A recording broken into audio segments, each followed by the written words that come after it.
ಎಲ್ಲರಿಗೂ ನಮಸ್ಕಾರ. ಯುವ ಬರಹಗಾರ್ತಿ ಚಾನಲ್ಗೆ ಸ್ವಾಗತ. ಕೃಷ್ಣನ ಜನ್ಮ ರಹಸ್ಯ ಭಾಗ 2.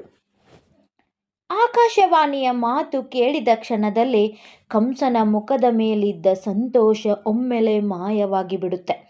ಅವನ ಕಣ್ಣುಗಳಲ್ಲಿ ಭಯ ಮತ್ತು ಕ್ರೋಧ ಒಂದೇ ಸಮಯದಲ್ಲಿ ಹೊತ್ತಿ ಉರಿಯಲು ಪ್ರಾರಂಭಿಸುತ್ತದೆ. ಏನು, ದೇವಕಿಯ 8ನೇ ಮಗ ನನ್ನನ್ನು ಕೊಲ್ಲುತ್ತಾನೆಯೇ ಎಂದು ಕಂಸನು ತನ್ನೊಳಗೆ ಗುನುಗಲು ಪ್ರಾರಂಭಿಸುತ್ತಾನೆ. ಒಂದು ಕ್ಷಣವೂ ಯೋಚಿಸದೆ ತನ್ನ ಕತ್ತಿಯನ್ನು ಹೊರತೆಗೆದು ದೇವಕಿಯ ಕಡೆಗೆ ಚಾಚಿಬಿಡುತ್ತಾನೆ. ದೇವಕಿ ಭಯದಿಂದ ನಡುಗುತ್ತಾಳೆ. ಹೊಸ ವಧುವಾಗಿದ್ದ ಆಕೆಯ ಕಣ್ಣಲ್ಲಿ ಕಣ್ಣೀರು ತುಂಬಿ ಬರುತ್ತದೆ. ಆ ಸಮಯದಲ್ಲಿ ವಸುದೇವನು ಮುಂದೆ ಬಂದು ಶಾಂತವಾಗಿ, ಮಹಾರಾಜ ಕಂಸನೇ, ದೇವಕಿಯನ್ನು ಕೊಲ್ಲಬೇಡ. ನಿಮ್ಮ ಪ್ರಾಣಕ್ಕೆ ಅಪಾಯ ಅವಳಿಂದಲ್ಲ, ಅವಳ ಮಕ್ಕಳಿಂದ ಎಂದು ಆಕಾಶವಾಣಿ ಹೇಳಿದೆ. ದೇವಕಿಗೆ ಹುಟ್ಟುವ ಪ್ರತಿಯೊಂದು ಮಗುವನ್ನು ನಾನು ನಿಮ್ಮ ಕೈಗೆ ಒಪ್ಪಿಸುತ್ತೇನೆ. ದಯವಿಟ್ಟು ಅವಳ ಜೀವವನ್ನು ಉಳಿಸಿ ಎಂದು ಬೇಡಿಕೊಳ್ಳುತ್ತಾನೆ. ವಸುದೇವನ ಮಾತು ಕೇಳಿದ ಕಂಸನು ಸ್ವಲ್ಪ ಶಾಂತನಾದರೂ ಅವನ ಮನಸ್ಸಿನಲ್ಲಿ ಭಯ ಹೋಗುವುದಿಲ್ಲ. ಸರಿ, ದೇವಕಿಯನ್ನ ಈಗ ಬದುಕಲು ಬಿಡುತ್ತೇನೆ, ಆದರೆ ನೀವು ಇಬ್ಬರು ಇನ್ನು ಮುಂದೆ ಸ್ವತಂತ್ರರಲ್ಲ ಎಂದು ಹೇಳಿ ದೇವಕಿ ಮತ್ತು ವಸುದೇವರನ್ನು ಕಾರಾಗೃಹಕ್ಕೆ ಹಾಕಿಬಿಡುತ್ತಾನೆ. ಕತ್ತಲೆಯ ಕೋಣೆ, ಕಬ್ಬಿಣದ ಸಂಕೋಲೆಗಳು, ಬೀಗ ಹಾಕಿದ ಬಾಗಿಲು. ಒಮ್ಮೆ ರಾಜಮನೆತನದಲ್ಲಿ ಗೌರವದಿಂದ ಬದುಕುತ್ತಿದ್ದ ದೇವಕಿ ಮತ್ತು ವಸುದೇವರು ಈಗ ಸೆರೆಮನೆಯ ಕೈದಿಗಳಾಗಿ ಬಿಡುತ್ತಾರೆ. ದೇವಕಿ ದುಃಖದಿಂದ ವಸುದೇವರನ್ನು ಕೇಳುತ್ತಾಳೆ, ಸ್ವಾಮಿ, ನಾವು ಯಾವ ಪಾಪ ಮಾಡಿದ್ದೇವೆ? ನಮ್ಮ ಜೀವನ ಹೀಗಾಯಿತಲ್ಲ ಎಂದು. ವಸುದೇವನು ಧೈರ್ಯ ತುಂಬುತ್ತಾ ಹೇಳುತ್ತಾನೆ, ದೇವಕಿ, ದೇವರ ಮೇಲೆ ನಂಬಿಕೆ ಇಡು.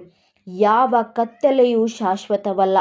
ಒಂದು ದಿನ ಬೆಳಕು ಖಂಡಿತ ಬಂದೇ ಬರುತ್ತದೆ ಎಂದು ದೇವಕಿಯನ್ನು ಸಮಾಧಾನ ಮಾಡುತ್ತಾನೆ.